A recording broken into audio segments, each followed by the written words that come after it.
Yep. Yeah. Yeah, come on in. I'm Jerry Forton. Nice to meet you. And Jason, nice to meet you, Adam. Jason Herman. Nice to meet you. Long week for you?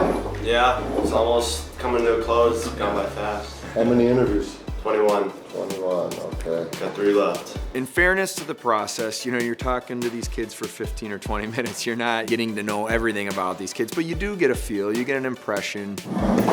I'm sure it's a busy week for you. Yeah. Are you a center or you like the wing? I like to play center. I am center. You are center, yeah, okay. And you've got good hand-eye. Yeah. Yeah, really good on face-offs. Yeah. You're seeing how they handle themselves in a tough environment for them. I mean, they're sitting with NHL personnel and they're getting asked questions, and you can just pick up little things. For guys like you to leave to go to the USHL, was it really purely driven by just you wanting to be an NHL player? I didn't really want to be like a glorified high school hockey player. Like I really was just like I want to challenge myself and go to the USHL, and that was always the goal. There is certain things as you have conversations where you feel it's truly authentic the way they carry themselves. And I want to hear a little more about your leadership. So growing up, were you always kind of the captain of your team? You know, I played on the Shattuck team with Celebrini and Iserman and Park, all those guys, and that was when I started to become a leader, I think. And then in 17's year, obviously, I wore A for most of the year, and then the last international tournament, I got the C, and then, you know, was C pretty much all last year, so. I'm 100% on board if we can find a guy that the group wants at the 11 spot. Based on the conversation so far, I think the most realistic thing that happens around pick 11 is that we move down. I think there would be a lot of excitement in the room if we got one of those two players at 42 or 43. Where do you think you're going in the draft? Second round. You're the first person in 5 days that's answered that very definitively. What gives you comfort level in that? 6'5" defenseman that can skate and defend. I mean, how do you not bet on this kid? To me, that sent a message that here at a young age, to go against the grain a little bit, shows me how serious he is. Yeah, when we've seen you in the league, like you got a great stick and you almost became like a shooter. Because everybody told me that shoot more. Okay. In my 2 cents, if we're so close, center. Playing for your country already means so much, and then getting to wear the C for that special group is really meant everything. Ziemer's like Captain America. It's pretty impressive. They could see how he carries himself. There's no phoniness to it. It's just confident but not arrogant. Yeah. I'd love to have a kid like this.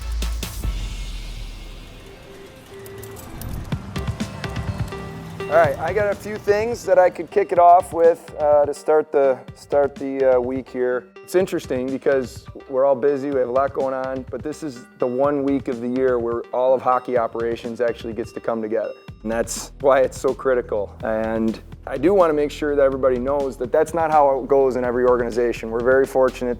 The biggest positive for me on having a draft in a location somewhere is because you get to have everyone together at the same time in your organization. You know, my goals for the week, a few of them. Improve the Sabres roster, exhausting all options through trades, free agency that's coming, Rochester depth. How do we make our team better? That's a big goal this week. The amateur staff, and myself included, would be just as excited, if not more excited than anyone, if we were able to use a prospect we already drafted or a first-round pick to add a player that helps our team right now. We got to continue to build up our prospect pool through the draft. I know we have a really deep prospect pool and you guys have done an excellent job, but this is not the time to let your foot off the gas. This is the time to get better. Another goal for me is to continue to progress in some current contract negotiations. It's not just the draft. The draft's the focus, as everybody knows, but there's a lot of other moving parts to what's going on here over the next few days. We've been spending 9 months viewing these players, analyzing them, talking about them, debating them. The Canada game was good too. No, the Canada game, no. I thought he wanted to make He was very physical, but don't tell me he was very good. But I feel like he's too risky at 11. And I do disagree a little bit on the accomplishment side of things. Like, what else did we want him to do? There's a lot here that, for me, screams Buffalo Sabre. Is he 100% projecting to be a center? How's he not a center? He controls the play. It's rare when guys can make it look so easy against top players. He can play every power play position. Like, I don't know what more this guy has to do. When you talk about passion, I got passion for this kid. When I know there's still a heavy debate to be had, I want to give everyone one last opportunity to kind of state their case. Tell us again, Frank, what do you have Helenius? What do you have him in the NHL? I like his playmaking. I like his decisions. An attack player on both sides of the puck. I really see him as a very good NHL player.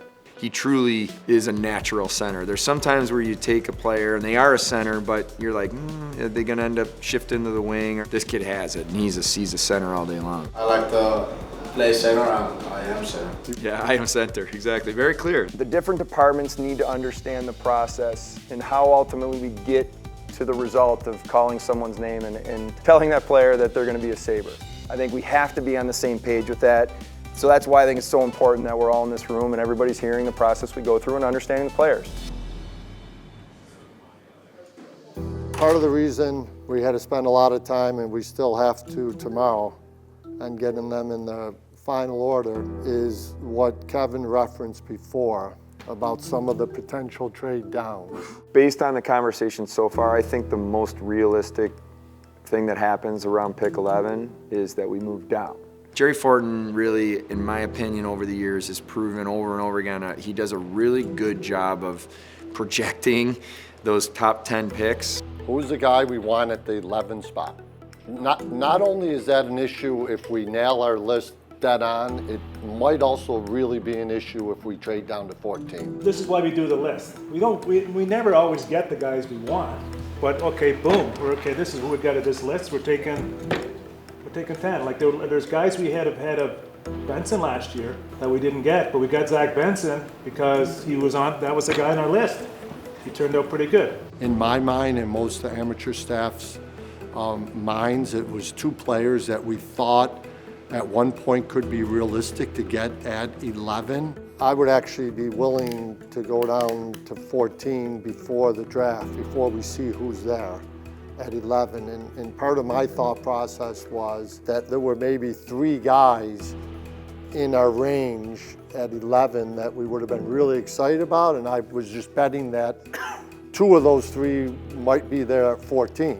And I just thought there was enough momentum building right up to the draft on those particular 2 players that they were going to go in the top 10. And I was willing to take the risk to go down to 14 and be 99% comfortable that we were going to end up with the same player at 14 that we were going to get in 11. If I start to get a comfort level from you guys that we have all of a sudden, like, what'd you say, 10 or 11 names, then moving down to 14 feels like probably, if it's the value, Sam, he looks at it and feels comfortable.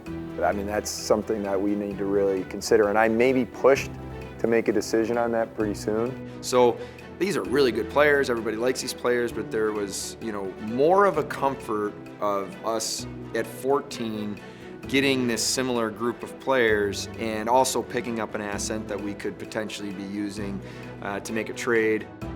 Hey guys, real quick, I want to let the group know we just agreed on a trade with San Jose, so we're going to move down to 14 and pick up 42, make it 11. Second part is we also are going to potentially try to use one of those picks to try to make our team better now. I called it like a 5% or less of a risk, and we were picking up an extra relatively early second round pick, so that was a no-brainer for me. It's the way these things seem to go, is busy stretches and then everybody goes back and talks to their group and then it gets quiet and then it picks back up. So a lot of conversations that have happened will now be in person that pick up the next one on the draft floor. And so this is the deal, huh? Very different. See if there's any conversations I need to go have before we get going here. Mac, you got a sec? Yeah. How you doing? Good, you? Good. Checking back in with you. Yeah. Any interest on moving back, or are you going to wait and see what you get? We're going to wait, but we are open to it. Yeah. What are our other conversation on 43 and Malenstyn? Yeah. Let's get through this. Okay. And then we can talk tonight or something. Time. Yeah, we got time on that one. And I just said, he said, let's keep the Malenstyn for 43 separate. Okay, good. So it's still alive. Good. Welcome to the 2024 Upper Deck NHL Draft at Sensational Sphere. I'm pleased to invite on stage our #1 fan, Celine Dion.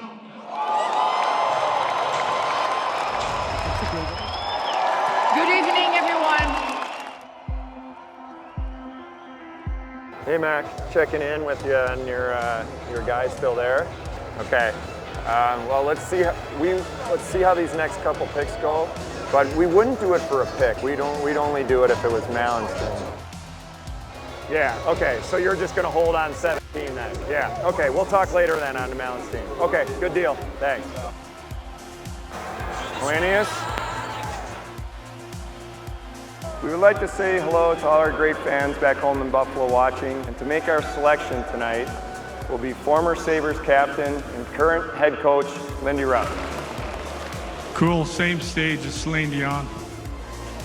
In Lindy Ruff style, throwing a little one-liner out there about sharing the stage with Celine Dion. He nailed it, as expected. With the 14th pick overall, the Buffalo Sabres would like to select from the Finnish Men's League, Konsta Helenius. I like this guy, man. He's exciting to watch. Going the wrong way. That means he back checks, Lindy. Congratulations, man. You heard that, Lindy? Lindy, that just means he back checks. That's good. Konsta, welcome to Buffalo Sabres. Happy for you.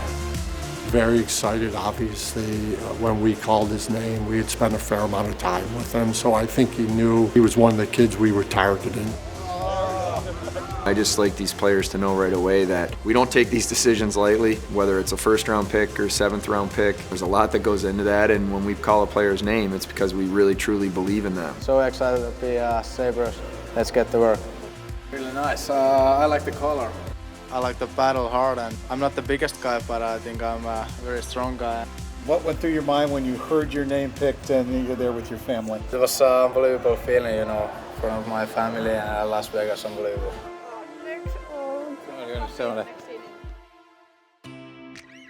Kevyn, tell us a little bit about your pick there, what you and your scouts saw in him. So much due diligence goes into these players before you make your pick, and everything came back just high character, well-liked by teammates, coaches love them, work ethic, so all the stuff that we look for. So it's an exciting player to add into our organization.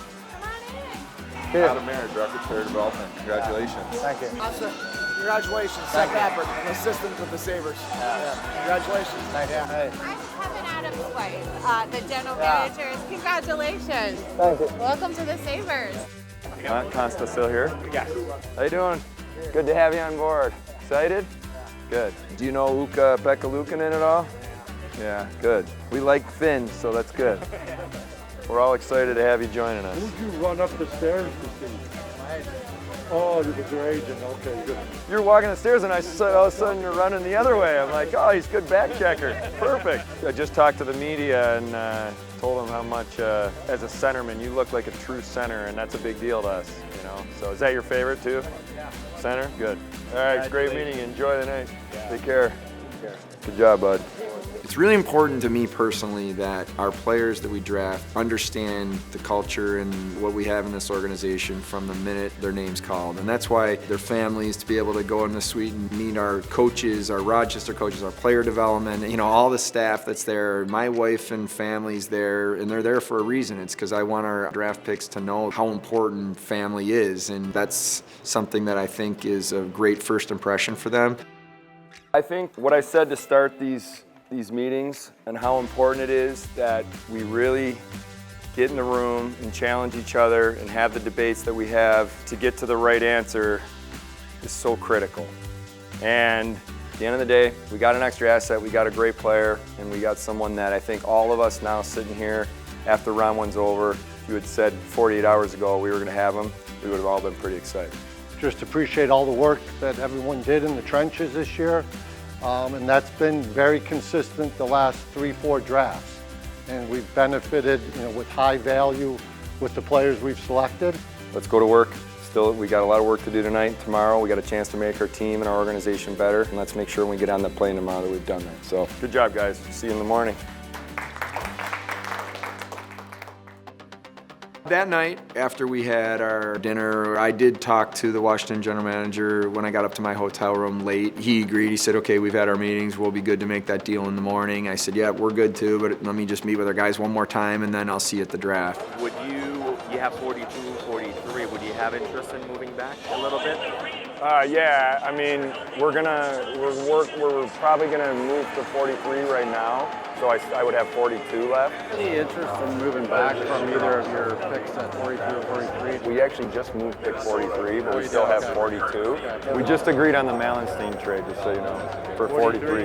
Yeah, we got the deal done, Malenstyn. I'll get it done. I'm gonna call him right now, and then I'll flip you his number so you can text him or call him. Hey, I know it's never easy. You wake up and you get a phone call, but I just want to tell you how excited we are. You're a guy that we've been looking at for a while and targeting, and you bring exactly what we need in our lineup. So we're really, really excited to get you. You're talking about a player that has a lot of attributes that we look for in draft picks.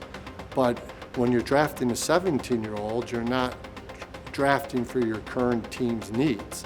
This was a player that very much addressed our current team's needs, and you don't have to project about will he do it in the NHL. He's already playing the way we want him to play in the NHL. When we're looking for fourth-line guys, what do you look for, Kevin? Is it physical heaviness or? And yeah, in a perfect world, we can get a fourth line that has speed, physicality, and in a really perfect world, versatility.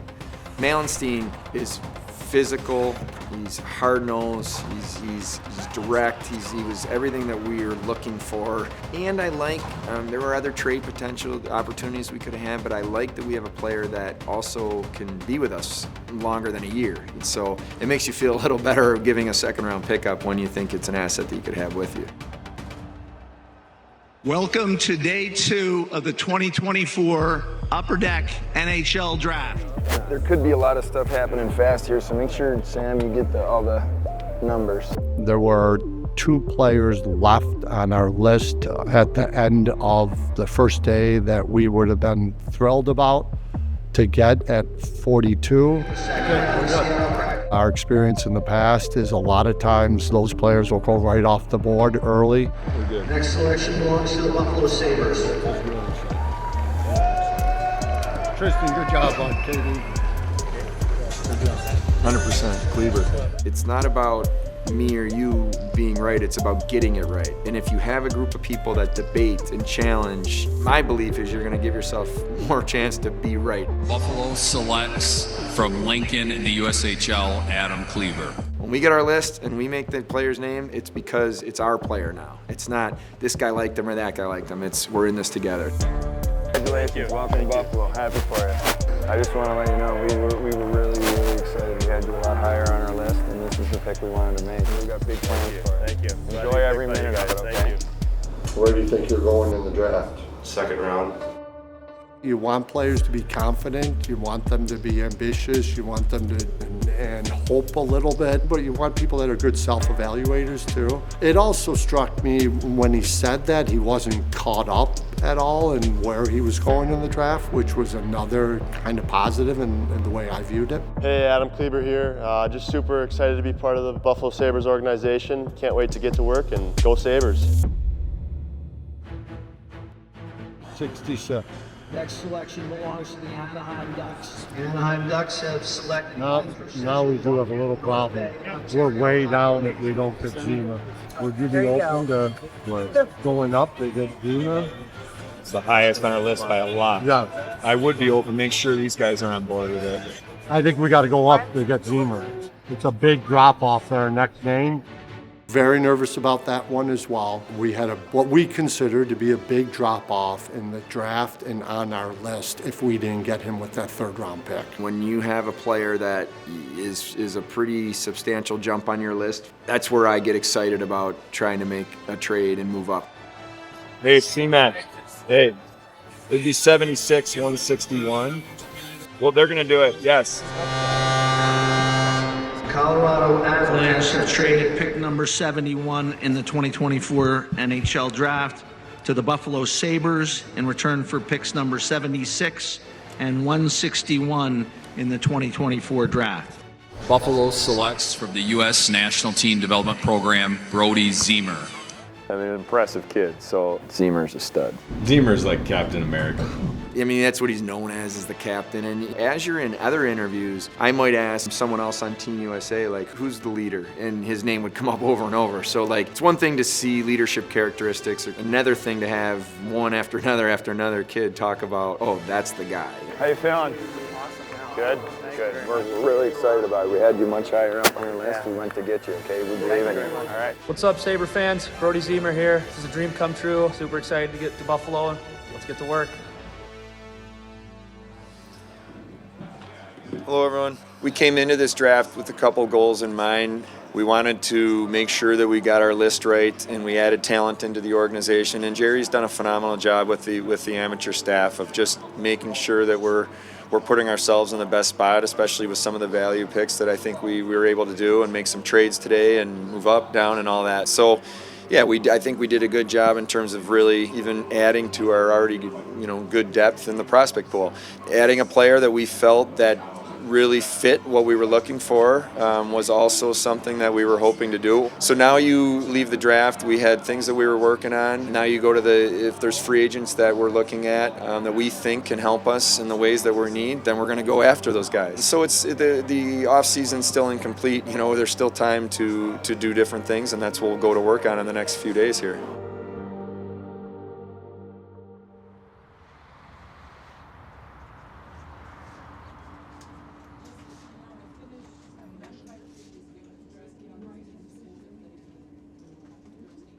You allowed to call it 12 or 12:01? I think you're good. It's 12, right? All right, good luck. Let's get it done. Hey, Phil. Kevyn Adams calling. Hey, Steve. Hey, Al. Hey, bud. How you doing? All right, here we are, July 1st. I love it. Hey, man, I just want you to know, I think this is the ideal spot for Zucker to be. I'm a big fan of Aube-Kubel, the way he plays, his compete. He's got the physicality, he's got the identity, he's got the character. And I already got a text from Rasmus Dahlin saying he's so excited to have Laff joining us. Speed, size, he can play center, play wing, has that identity that we're looking for. So these players study the league going into July 1st. They know where rosters are or where potential opportunities could be for them. Our team needed it to be just a little bit more veteran, a little bit harder to play against, and these guys certainly helped that. Puck deflected up high, Aube-Kubel launches in! He scores! Back-to-back highlight reel goals for Aube-Kubel. Hey Nick, Kevyn Adams from the Buffalo Sabres calling.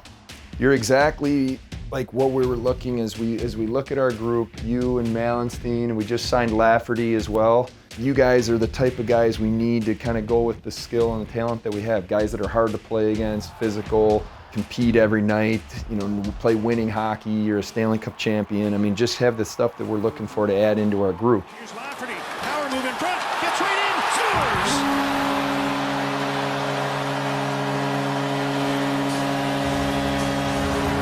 Great shift for this line. Hey Sam, Kevyn Adams calling. How you doing? Just super excited that you believe that this is the right fit and opportunity for it. We're right on the cusp of taking a huge step, and I think you're going to be a big part of that. I've already got a text from Rasmus Dahlin about how he hated playing against you. He's pumped you're joining us. So that's it's always nice when you hear those things. But Marino fires it forward. Here comes Jason Zucker on goal. He scores! Zucker! He rattles the cage to make it 2-0 Penguins. I can't tell you how excited we are to have you joining us. I think you're exactly what we were looking for in this group of talented forwards we have, and just the way you play and how hard you compete and your experience now, and really like our group. But we were looking for a guy like you, and I'm just really appreciative that you're wanting to be a Sabre. And we're gonna go after it, man. It's gonna be a fun year. Whew.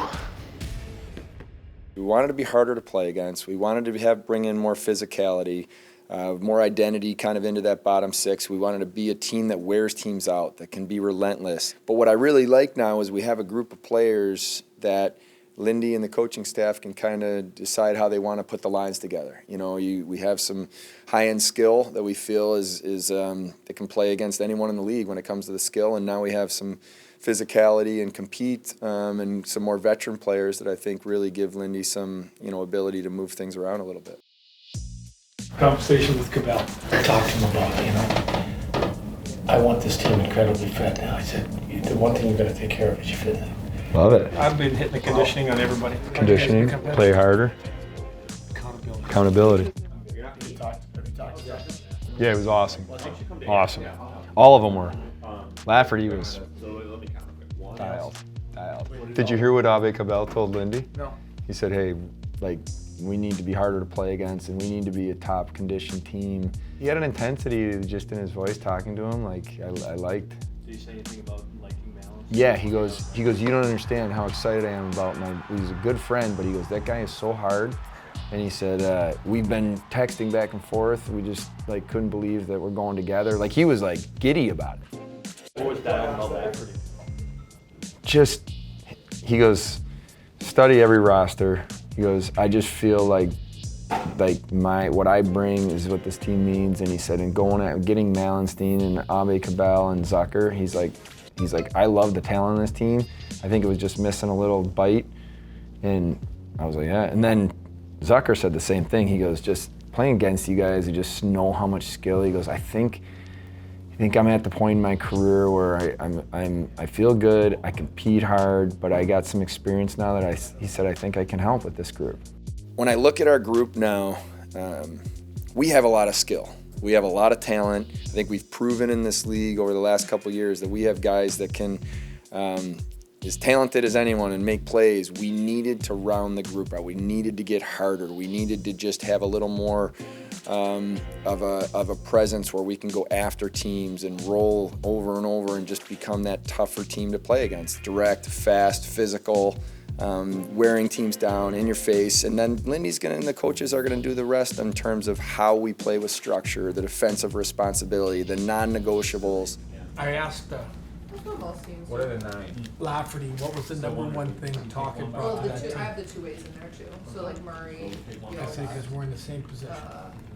Sandstrom. He said accountability.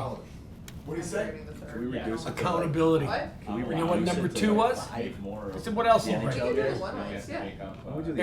independent. I'll do the NHLs first. Everybody cut people off. Okay, yeah, and then Everybody bumps people. Everybody gets in the way of people. 9 guys, an hour and a half. Even the stars. Accountability and Getting into people? getting into people. That's what he said talking brought. Well, it's probably the Number two one. biggest things you've said for the last 2 months. Like, you gotta get into people. Bump some people. He's a pretty impressive guy, huh? Yeah, he's a sharp. Bump, track, and get to the net, right? And play fast. I mean, I'm just, Yep. I'll be looking for it to happen because we need to set the tone early. I really like the steps we took today. I think we took a big step towards being the type of team that we need to be. Our players talked about accountability at the end of the year. They're going to have accountability, I promise you. And this is going to be, a big, exciting time for these guys coming into camp to say it's time now. Yeah, I just thought Buffalo was a good fit. They were looking to having that shutdown line, physical, and bring that grit to the team. I'm looking forward to kind of bringing that little bit of a veteran side of things, and a little bit of my style of play is more of a gritty style. I envision our team being a team that sticks together and competes hard for one another. So I'm excited to get everyone together and start to build that chemistry. You look for players that want to win, and just that experience, that feeling of this is what it takes to do it is really important. We're on that journey now, and that's where we need to take a step, and we need to do it this year. Feeling good. It's been a good couple hours. I like the guys we brought in, the identity they have, character, all that checks exactly what we were looking for. So first time seeing them some Sabre colors, our draft picks. Plus, it hit me last night. There's 6 former junior Sabre kids in this camp, which is, I think, really cool. For me, it's fun. You get to watch the players you've been spending months and months talking about since our January meetings. Like, Helenius just looks different out there, Look at his blade of his stick. He's got like just a little bit of white tape and black. That's how you'll pick him out quick. I'm trying to find him right now. now you get to see them on the ice, see them in Sabre colors. It's exciting. I'm a scout at heart. I love watching hockey all year. I see hundreds and hundreds of games. I do a lot of work on video, and my favorite week of the year is this week. We were fortunate enough to have most of you at the draft, but a few guys we did not get to congratulate and give a jersey to at the draft. To see them with their helmets off and in a different setting, and how they interact with players from all over the world that is outside their comfort zone, on and off the ice, and then just as importantly, how they interact with all our staff here. That to me is just as important as the on-ice evaluation. Nice play. Just making sure you're getting players to understand who we are as an organization, how many people there are in this organization that are here to help them. I think that's a critical, thing right after the draft, just to get them comfortable. Watch the Neuchef kid's pretty slick. It's always fun to follow the different jumps up in levels that all these players have to do to make it to the NHL. It's exciting following the players from the past draft, 2 drafts ago, 3 drafts ago, 4 drafts ago. They're all on such drastically different learning curves. He can shoot it. Really good stick. I'm really excited about the season, to be honest with you. I can't wait for September to roll around. I think we have a special group. I think we have a coach that is completely respected across the league, just the way that what he's done in the game. And I think he's going to send a strong message at day one that, we can talk about being a good team, we can talk about this, but it's now. We're doing this now.